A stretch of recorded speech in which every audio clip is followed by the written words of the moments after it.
Rich Luthman. Wait till action. Oh, well, you know. And action. This is Rich Luthman, and you're watching Rugby Wrap-Up.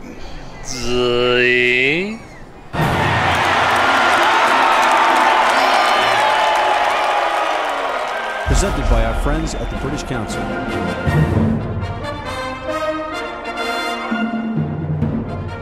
Hey everybody, welcome back to Rugby Wrap-Up. I'm Matt McCarthy at the Fantasy Sports Network, Studio 34 on West 35th Street, built into the Renaissance Hotel. And I have an all-star cast here, led by an all-star player, Mr. Nate Brakeley, the world-renowned journalist/educator of the globe, Mr. Martin Pengelly, and of course, if Jason Bateman and Russell Crowe had a son, Mr. James Walker of Tiger Rugby and the Friends of the British Council.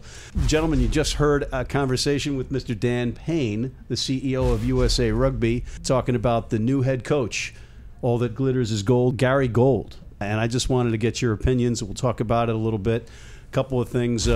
Martin, I'd like you to just give the skinny on what Mr. Payne said for those that haven't heard the interview just yet. Well, Gary Gold will complete the season with Worcester, where he is now in the Premiership. Details of who will coach the Eagles precisely in the meantime are forthcoming, not yet released. As I understand it, and from the interview we've heard, Gary Gold will become involved with the Eagles on a sort of creeping scale, more and more as you go through the next month in November. And Did you say he's creepy? Involved on a creeping scale. Yeah. Creeping scale. All right. Fake news. Yeah, so in the two games in Europe, or in Europe and the Caucasus in November, he'll be partially involved, having some input, and it will increase when you get to the America's Rugby Championship. And then over in Dan Payne said the spring, which would be the late spring after the British season, he will join up and move to live at least most of the year in Colorado. Quick question for you, Nate. You heard all this. You're not just tall and handsome, you're a smart guy. He did time at Cambridge, folks. I mean, let's be real. And Dartmouth. What's your take on all this? I know you can't really talk too much about it because you're vying for a spot, right? Also because I don't know too much more than you do at this point. But I think the fact that he's moving to America is a huge step in the right direction. For all the fantastic work that John Mitchell did, it was kind of isolated to the national team just because of where he was. And so to have an elite coach like Gary in the United States working to build the U.S. base of coaches and to build up more U.S. elite coaches, I think should do wonders for growing the game in America. Do you look to his resume and say, oh, that's a guy I can look to give me advice as a second row? I mean, I know he's been forwards coach for a number of very elite teams, so that's a great sign as well. Love to have a forward involved in leading the pack, as it were. And hopefully, he'll surround himself with a great bunch of coaches as well. And so whether it's him or whoever he surrounds himself with, I think that he'll be a great addition to USA Rugby. James, he's a fellow South African. I know that you were doing some research, scraping up some dirt on him. What did you find? Yeah, well, he's been at the Premiership for a while. So I made a couple of calls to my folks at the Premiership, and very, very positive, very, very positive noises coming out of there. They've got a large regard for Gary. He's a very professional guy. He's a great guy. He tends to surround himself with professional coaches, and he's loyal to a fault. And then we called our folks over in South Africa, and pretty much the same deal. I think it's a really positive step. And as Nate said, years ago, he's a true international coach, and the fact that he's moving to the United States, I think really, really helps. I think us as the US community need to get behind the guy. It's not about him winning or losing for the Eagles. The Eagles are our team. And if we want to be successful, we all have to be part of the solution. Well, he's not kicking for points.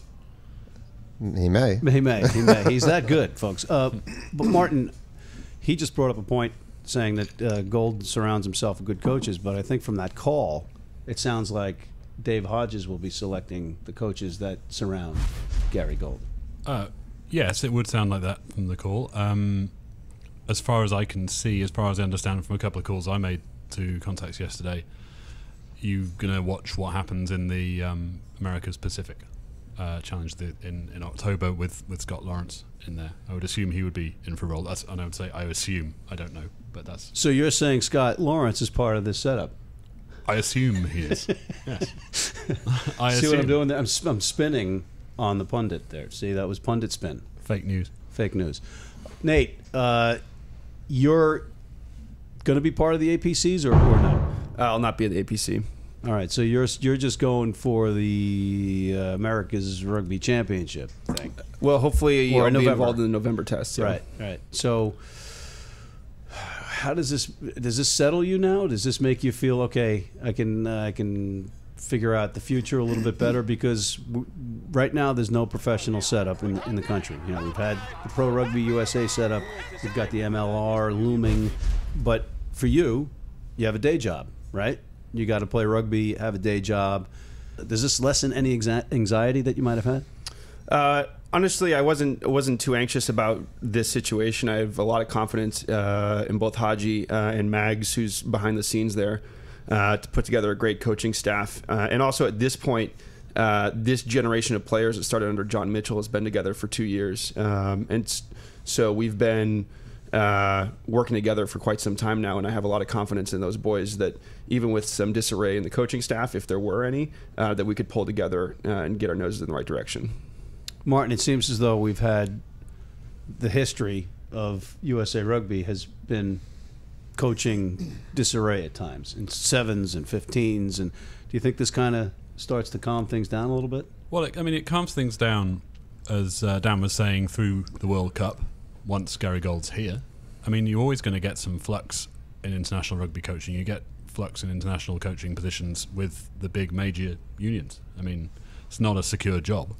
So to have someone now who you know is coming on board gradually and will be coming fully on stream for a year and a half before the next World Cup, it's a good sign. We're going to take a short break. When we come back, I want to know if you think that your fellow South African will be wowed by the weather in Colorado and might sign an extension of sorts.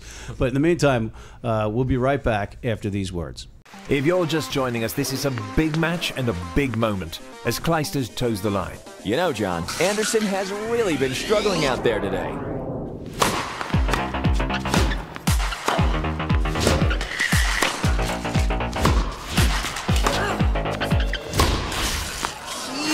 Mistake as Clijsters clinches another title.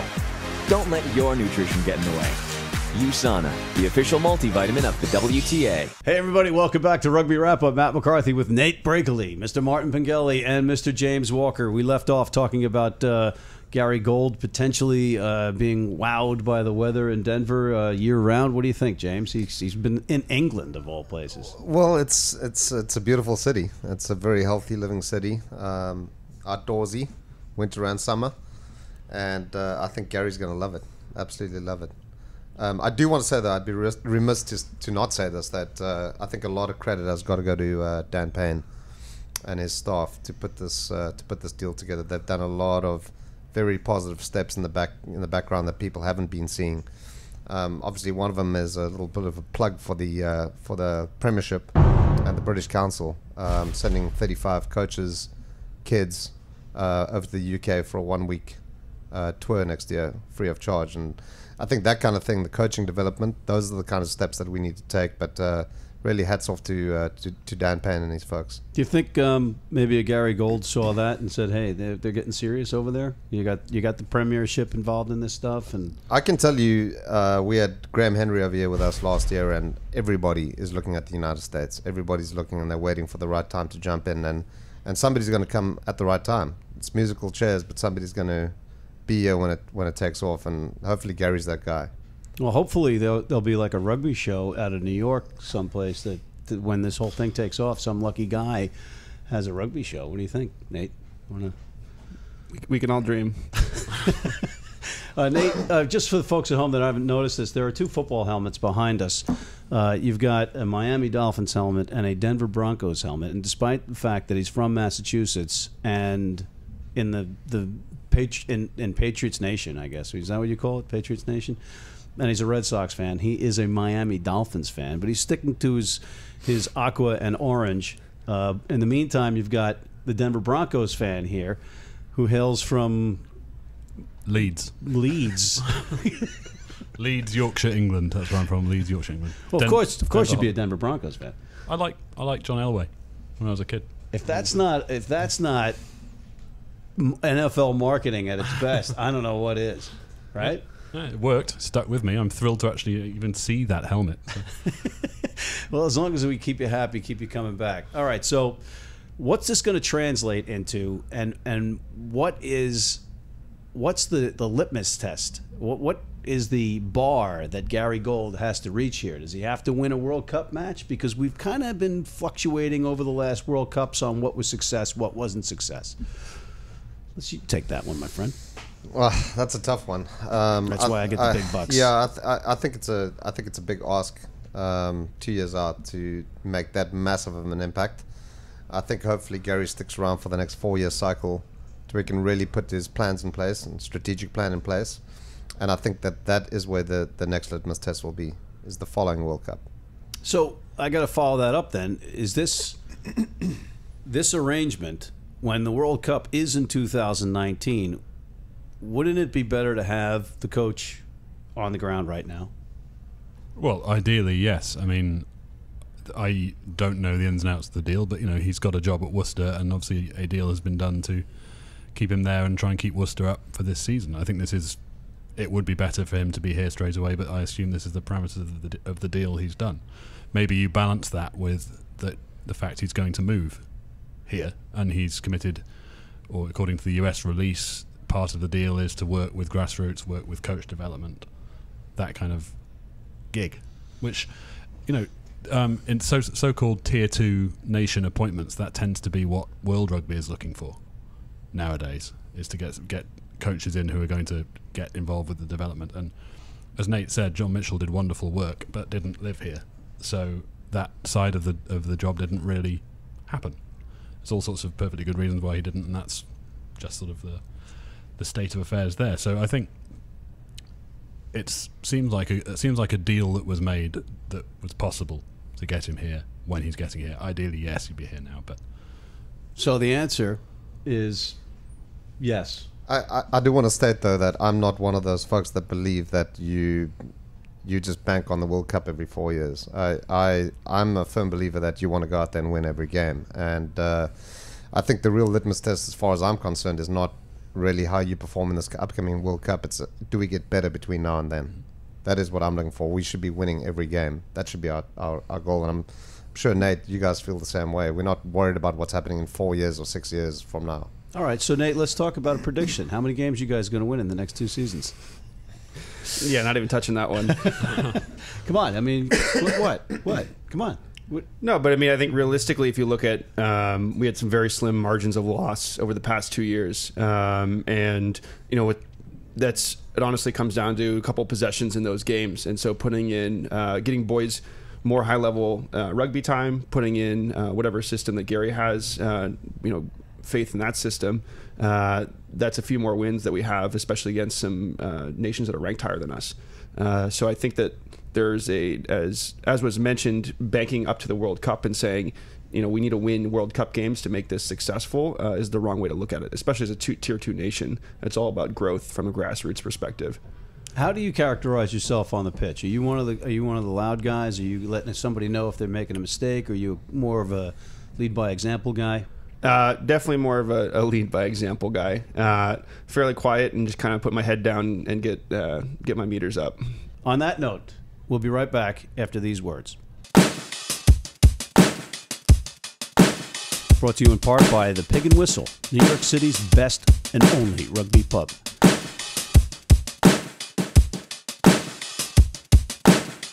Hey everybody, welcome back to Rugby Wrap Up. Matt McCarthy at the Studio 34 Fantasy Sports Network. I happen to be here with Mr. Nate Brakeley, Mr. Martin Pengelly, and Mr. James Walker. Fellas, we're talking about Gary Gold, the new coach for Team USA's Men's 15s program, of which Mr. Brakeley is a big part of. Martin, what can you tell us about his record in the Premiership?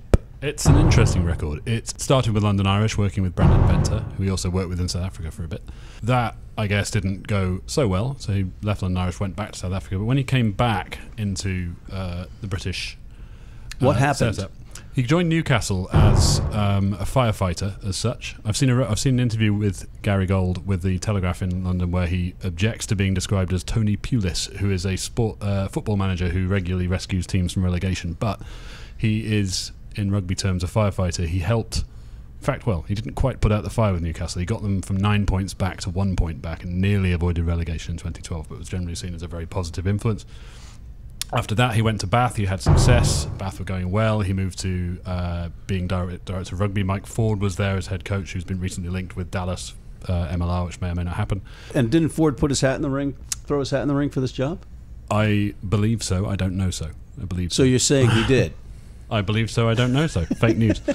Yeah, and that relationship with Bath ended with Gary Gold moving on. It was a staffing issue. The owner was behind that one, as far as I know from reading. So there's no real skeletons in his closet. No, and Worcester. He came into Worcester last year as a firefighter again and got them away from Bristol. They finished strong. They've started badly this year.